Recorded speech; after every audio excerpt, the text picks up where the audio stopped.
अस्सलामु अलैकुम वरहमतुल्लाहि वबरकातुहू। हज़रत सैयदना सरकार गरीब नवाज़ रहमतुल्लाह अलैह जो हमारे मोहसिन हैं और हिंद व पाक के मुसलमानों पर उनके बड़े एहसानात हैं, जिन्होंने इस्लाम की दौलत से हमें रोशनास कराया और हमारे बाप दादाओं तक इस्लाम की दौलत जो पहुंची और आज हम जो मुसलमान अल्हम्दुलिल्लाह हिंद व पाक बर्र सग़ीर में नज़र आते हैं, ये सब इन बुज़ुर्गों की देन है। तो सैयदना सरकार गरीब नवाज़ रहमतुल्लाह अलैह की बारगाह से और उनकी दरगाह से वहाँ के जो सज्जादगान हैं उनकी तरफ से हिंदुस्तान के जो मौजूदा हालात अभी बने हुए हैं और जो मामलात पेश आ रहे हैं उसके हवाले से आवाज़ें उठाई गई हैं और एक वीडियो पैगाम जारी किया गया है।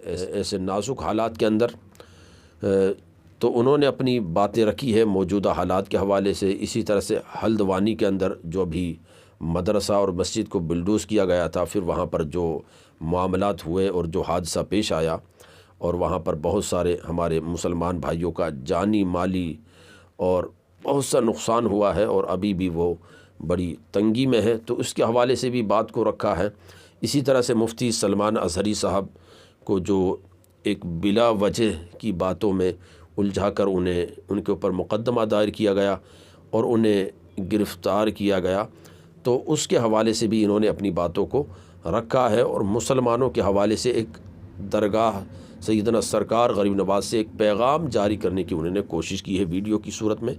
मैं ये चाहूँगा कि हमारा हर भाई इस पैगाम को ज़रूर सुने और देखे कि किस तरह से उन्होंने अपनी बातों को रखा है।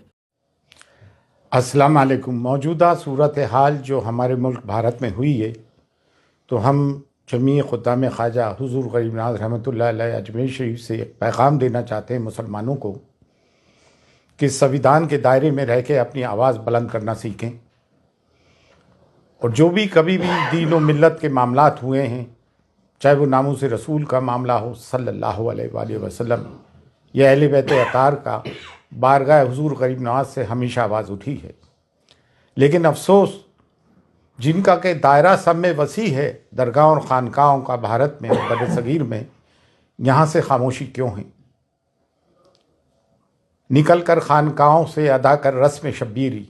और ये वक्त मसक़ी इख्तिलाफ़ात का नहीं है। मसक़ी इख्तिलाफ़ात को दरकिनार रखते हुए, बाला ताक़ रखते हुए हमें कौम मिल्लत के लिए आवाज़ उठानी है। बेशक हम इस चीज़ की सख्त मजम्मत करते हैं जो महरौली शरीफ में बाबा कुतुबुद्दीन बख्तियार काकी रहमतुल्लाह अलैह के कुर्ब जवाहर में जो 700 और 800 साल पुरानी मस्जिद, मदरसा, कब्रस्तान ढाए गए हैं, हम उसकी सख्त मजम्मत करते हैं। ये उस दौर के कब्रस्तान थे जो बाबा कुतुबुद्दीन बख्तियार काकी जो हुज़ूर गरीब नवाज़ के जानशीन हैं, उनके हम असर थे, खुलफा थे और मुरीदीन थे। उत्तराखंड में जो कुछ जुल्म हुआ, 14 फरवरी की तारीख थी कोर्ट की, उससे पहले ही आके नगर निगम ने सब सत्यानाश किया। बाकायदा मशीन गन चलाई गई मुसलमानों पे और जुल्म व मज़ालिम उठाए जा रहे हैं। हमें वो यूसीसी बर्दाश्त ही नहीं है जो हमारी शरीयत में मदाखलत करता हो। बरेली में जो तौक़ीर रज़ा ख़ान साहब ने आवाज़ उठाई, संविधान के दायरे में रहते हुए जेल भरो आंदोलन का आह्वान किया, जो गांधी जी ने ब्रिटिश पीरियड के वक्त किया था, वो भी एक संविधानिक तरीका है। हमने उसकी भी पुरजोर हिमायत की है। और मुफ्ती सलमान अज़हरी साहब को जो बंदी बनाया गया, उन पे केस लगाया गया, ऐसी उन्होंने कौन सी बात कर दी थी? और ATS को इसमें हायल कर दिया गया।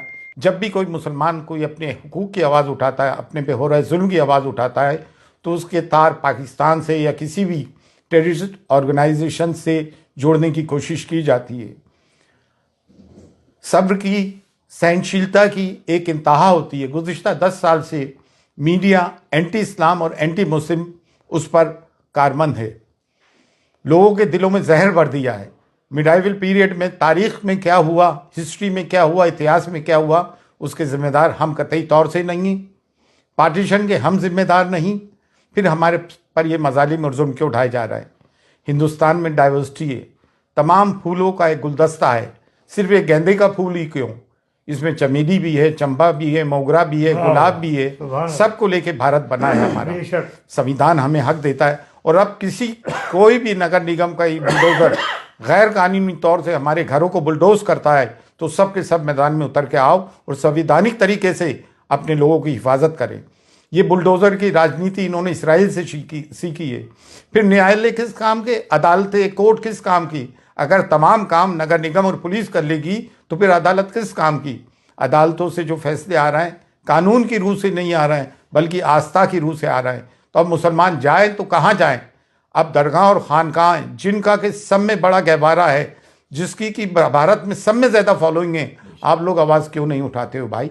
बाढ़ गया गरीब नवाज जो कलीदी दरगाह है, जब यहाँ से आवाज़ उठ रही है तो आप लोग भी आएँ और खुलकर अपनी आवाज़ उठाएं। ये ना सोचे कि मैं खामोश रहूँगा तो बच जाऊँगा, नहीं। ये हम पे यलगार कर दिया गया है और संविधान हमें हुकूक देता है कि हम अपनी बात को संविधान के दायरे में रहते हुए डेमोक्रेटिक तरीके से आवाज़ उठाएं। आज हुजूर गरीब नवाज की दरगाह तक भी बात पहुंच गई है। हुजूर गरीब नवाज की शान में गुस्ताखियाँ हो रही हैं, हमारे नबी करीम सल्लल्लाहु अलैहि वसल्लम की शान में गुस्ताखियाँ हो रही हैं। कब तक मुसलमान बर्दाश्त करेगा? और अगर मुसलमानों की इबादत गाहों पे बुलडोज़र चलने के बाद भी मुसलमान चुप है तो इससे बढ़ के मुर्दारी क्या होगी? लेकिन अल्हम्दुलिल्लाह अब मुसलमान जाग गया है, हम सब जाग गए हैं। बारगाह हुजूर गरीब नवाज से भी सदा बुलंद होती आई है और अब पुरजोर बुलंद हो रही है कि उठो और उठ के जुल्म के खिलाफ आवाज़ उठाओ। अगर अपने आप को हुसैनी कहते हो और जुल्म के खिलाफ आवाज़ बुलंद नहीं करते हो तो तुम कैसे हुसैनी हो?